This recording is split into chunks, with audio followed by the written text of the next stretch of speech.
Nobody lives in these buildings anymore. That's the lie. These are 3 abandoned places where something stayed behind and noticed when someone new walked in. If you feel like this video is taking too long to load, it's not buffering, it's waiting. The last tenant of Harrington Tower. Everyone in the city knew Harrington Tower, even if they pretended not to. It sat 12 stories tall at the edge of downtown, a concrete slab from the 1960s that looked unfinished even when it was new. No windows on the top 3 floors, no visible fire escapes. The lower entrance was sealed with rusted steel sheets bolted directly into the stone. The building didn't decay like other abandoned places. It stayed exactly the same, like time forgot to touch it. People said it was condemned after a fire. People said squatters disappeared inside. People said the city tried to demolish it twice, but the machines kept failing. What everyone agreed on was this: no one had lived there in decades. Which is why the lights turning on at night were a problem. I noticed it while filming B-roll for my channel: urban exploration, abandoned malls, derelict hospitals, standard YouTube grave robbing. Harrington Tower had always been off limits, not fenced, not guarded, just avoided. At 2:17 a.m., the 3rd floor windows flickered to life. Not all at once, room by room, like someone walking through the building, flipping switches. I zoomed in.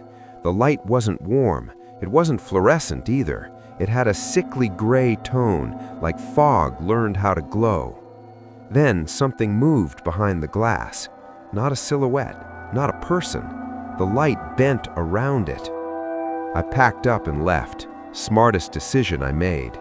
Unfortunately, curiosity doesn't die just because you ignore it for a night. 2 days later, I did what everyone with a camera and poor survival instincts does. I went back. The steel sheets over the entrance were gone. Not pried off, not damaged, just missing, as if they'd never been there. Inside, the air smelled wrong.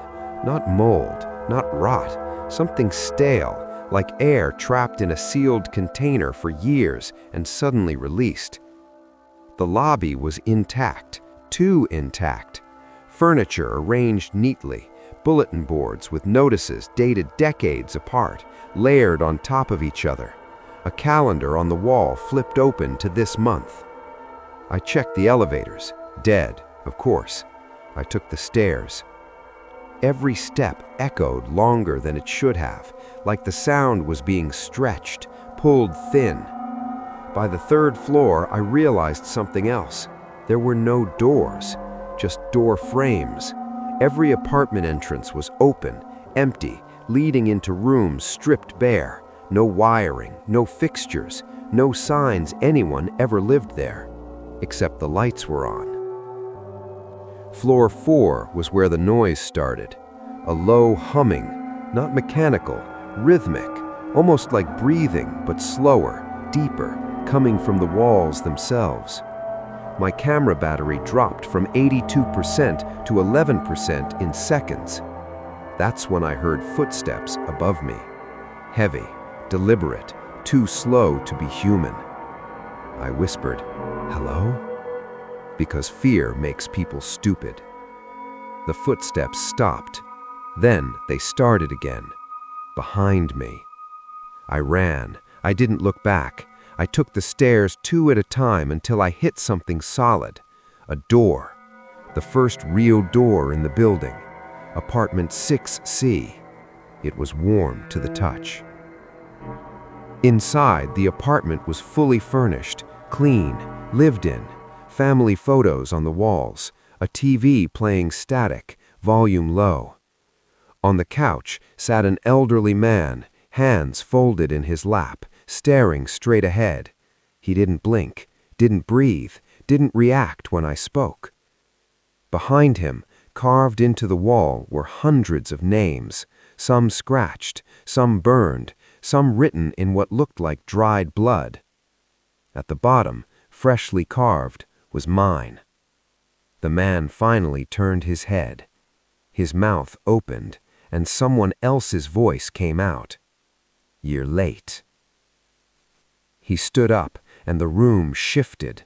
The walls stretched upward, the ceiling disappeared into darkness, the TV static grew louder until it sounded like screaming slowed down. He explained it calmly, like it was obvious. Harrington Tower wasn't abandoned, it was occupied, by the people who entered and never left. The building didn't kill them, it kept them, stripped them down, rearranged them, made them part of the structure. Walls, lights, footsteps, warmth. That humming wasn't machinery, it was thousands of people trying to remember how to breathe. The top floors weren't unfinished, they were full. He gestured to the window. Outside, the city looked wrong, too far away, too small, like a picture taped to the glass. He said, "You can leave, but someone has to stay." Behind him, the names on the wall began to move, rearranging, crawling. The lights flickered. I ran again. I don't remember leaving the building. I remember being on the sidewalk, camera shattered, hands bleeding, sunrise breaking over the city like nothing happened. Harrington Tower was sealed again, steel sheets back in place, no sign of entry. The footage survived. Most of it is unusable, distorted, warped, audio stretched into deep, overlapping voices, whispering names. My name appears once, carved. Last night, the lights came on again, this time on the 6th floor. My apartment lights flickered at the same moment, and somewhere in my walls, something started humming. Slow, deep, patient, like it knows I'm already moving in. Sleep tight, or don't. Harrington Tower prefers you tired. Do not enter if the clock is running. The building didn't have a name anymore. On city maps, it was a blank rectangle between two active streets, like someone erased it and forgot to fill the space back in. No address, no record of ownership. Delivery drivers swore GPS froze when you drove past it. Locals called it the dead space. It used to be a retirement home. That part mattered later. The front doors were glass, spiderweb with cracks, but still standing. Above them hung a digital clock, red LED numbers glowing faintly even in daylight. It wasn't counting time, it was counting down. No one knew from what. The rumor online was simple. If the clock is running, someone is inside. If it reaches 0, they don't come back out. Naturally, I went in. The second I crossed the threshold, the temperature dropped. Not cold, empty, like the air had been removed and replaced with something cheaper. The lobby smelled like antiseptic and old paper. Wheelchairs lined one wall, all facing inward, arranged in a half circle like they'd been watching something. The clock over the door ticked down 1 second. No alarms, no dramatic noises, just that soft electronic click. The doors behind me slid shut, not slammed, not locked, just closed, like they were done with me. Every hallway looked identical. Beige walls, brown carpet, low ceiling. Emergency lights glowing even though the building clearly had power. Room doors lined both sides, each with a brass number plate. Every plate read 000. From somewhere deep inside, a voice called out, not yelling, not whispering, reading. 312, 311, 310. The numbers matched the clock. I followed the sound. I know, terrible instincts, but the sound of counting does something to your brain. It feels unfinished, like if you don't listen, something breaks. The first room I opened was occupied. An old woman lay in the bed, eyes open, staring straight up. Her chest didn't rise. Her skin was gray, stretched tight like wax. Beside her bed sat a clipboard. Name, blank. Time remaining, 2:97. Status, waiting. Her eyes shifted toward me. The clipboard vibrated. 2:96. She smiled. I closed the door and kept walking, heart hammering so loud I was sure the building could hear it. Maybe it already had. The counting voice grew clearer with every step. 289. 288. I found the nurse's station in the center of the floor. Monitors flickered on the desk. Every screen showed a different room. Every room had someone inside. Old, young, some clearly alive, some very much not. All of them watching the clock above the main entrance. In the middle of the station sat a man in scrubs, back to me, shoulders slumped. He turned slowly. His face was wrong.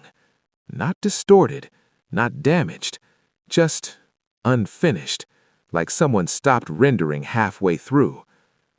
"You shouldn't interrupt the schedule," he said. I asked what the countdown was for. He sighed like I'd asked something tedious. Turnover. He explained it the way you'd explain recycling. People enter the building carrying time with them. Years, days, minutes. The building takes it, 1 second at a time, and redistributes it to those who've already run out. That's why the clock never stops. That's why the rooms are always full. No one leaves with more time than they came in with. Some leave with none. He gestured to a screen. I was on it, standing at the nurse's station. Above my head, glowing red, 173. I ran. The hallways were longer now, doors opening as I passed, hands reaching out, skin thin and papery, grabbing at my clothes. "Don't waste it," one voice croaked. "I only needed 10 more," another sobbed. The clock ticked faster. 120, 119, 118. The exit sign flickered at the far end of the hall, pulsing like a heartbeat. The glass doors were still there. The clock above them read 003. I sprinted. The doors opened on their own. Behind me, the counting voice spoke my number. 1.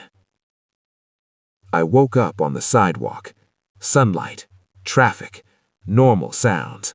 The building behind me was gone. Just an empty lot with weeds pushing through cracked concrete. My phone buzzed. A notification from my fitness app. Daily steps goal adjusted. Remaining time 000059. I laughed, a little hysterically, a little relieved. Then the clock above the convenience store across the street flickered. Red LED numbers, counting down. And somewhere nearby, a voice started reading numbers aloud. Slow, patient, like it had all the time in the world. Sleep well. If you hear counting, don't check the time. The building that never finished falling. The apartment complex on Alder Street collapsed in 1998. Everyone remembered that part. 6 floors pancaked into themselves after a gas leak, dust cloud visible across half the city. 13 people confirmed dead.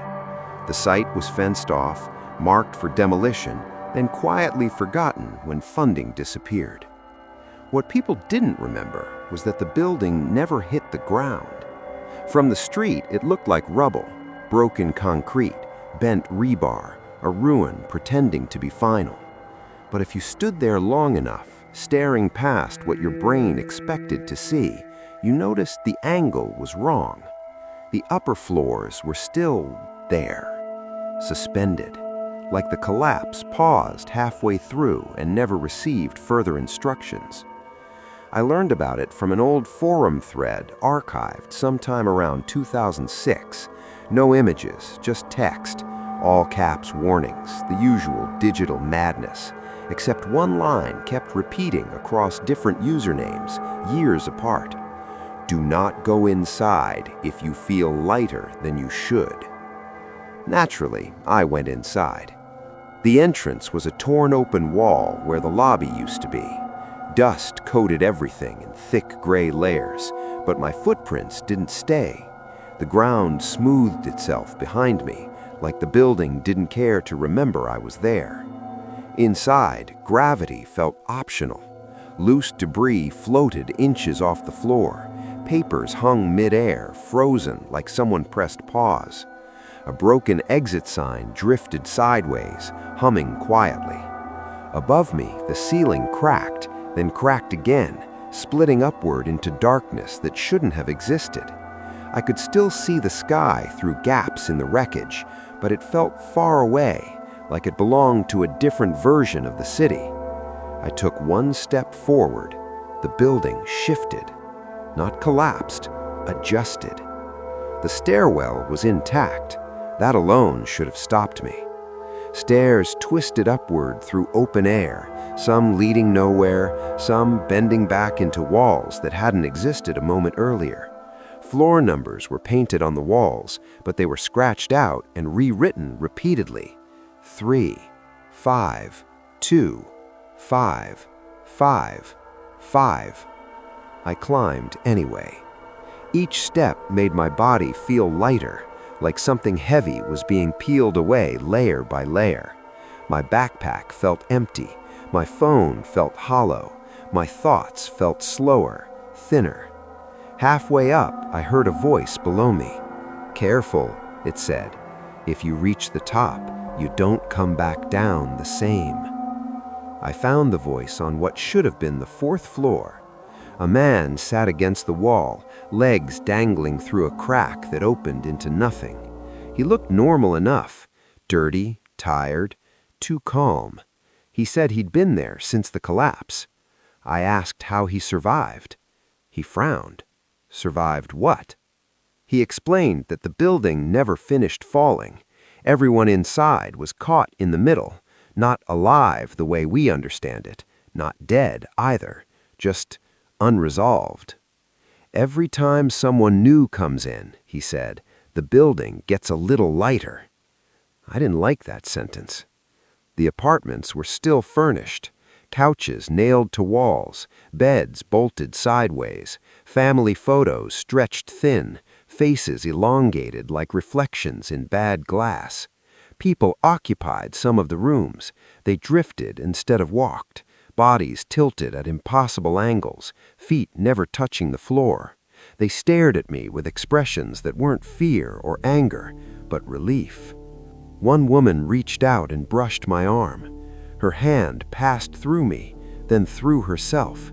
She smiled, wider than her face should allow. "Thank you," she said. "It's been heavy."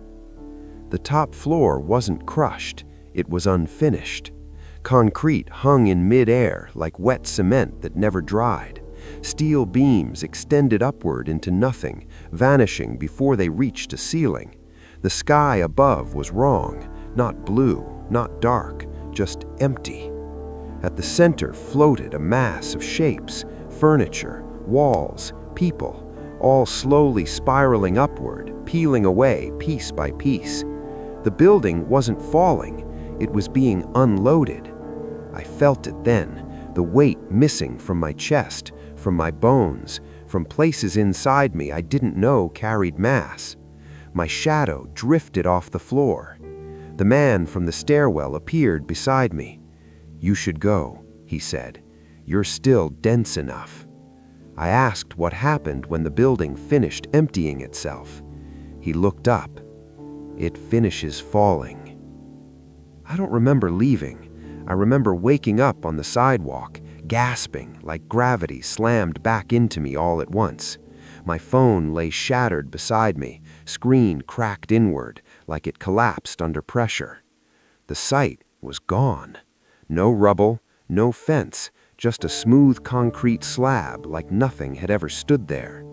City records say the building was demolished in 2003. No mention of a collapse, no deaths, no address. Sometimes when I lie down at night, my bed feels wrong, too light, like it's waiting for me to drift upward. And when construction noises echo through the city, deep and distant, I swear I can hear something finally hitting the ground, long after it should have. That's it. No moral, no safety tip, just gravity doing what it wants when no one's watching.